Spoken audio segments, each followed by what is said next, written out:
Bienvenue à cette petite capsule Joie de vivre succès qui est la première d'une série de quelques dizaines que je vais vous produire à tous les jours. C'est vraiment un plaisir de vous retrouver. On est à l'aube du grand départ de l'automne, mais je sais, on est juste au début d'août, mais il faut quand même planifier qui que l'on soit cette grande rentrée-là. Et pour moi, c'est déjà là que ça commence en vous partageant des petites capsules d'inspiration.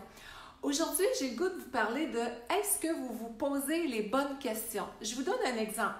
Si quelqu'un est là à se dire « Qu'est-ce qui fait que j'engraisse tout le temps? » Est-ce que vous pensez que c'est une question constructive qui va aider la personne à retrouver un poids santé? Pas vraiment. C'est la même chose que si je vous disais « Ne pensez pas à la Tour Eiffel », tout le monde, vous allez penser à la Tour Eiffel. Donc, il y a un concept que Anthony Robbins a mis au point, qui est un des grands du développement personnel à travers le monde, qu'on appelle les questions d'excellence.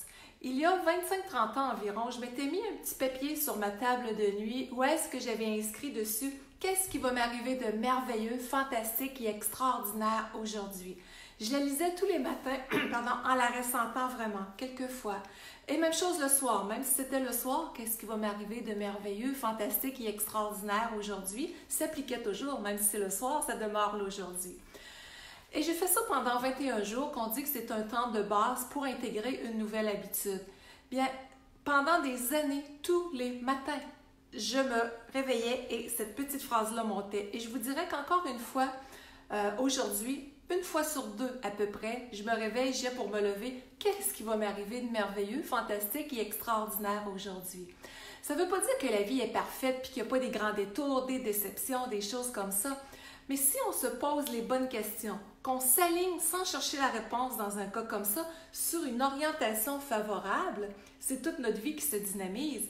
Donc, si vous faites par exemple, je fais beaucoup de conférences dans les entreprises principalement sur le bonheur au travail, le savoir-être, la saine communication dans les équipes. Donc, il y a des gens qui ne sont pas heureux dans leur milieu de travail, qui ne sont pas heureux en couple et tout ça. Donc, si on prend l'aspect travail, puis je ne suis pas en train de vous dire de changer d'emploi là, mais qu'est-ce qui fait que j'accomplis ce que j'aime de plus en plus?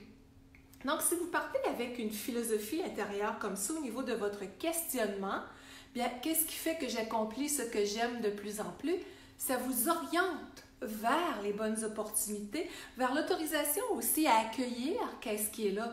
Combien de gens, des fois, ont vécu une vie qui n'a pas été nécessairement à la hauteur de ce qu'ils aimaient, que ce soit professionnellement, amoureusement ou autre.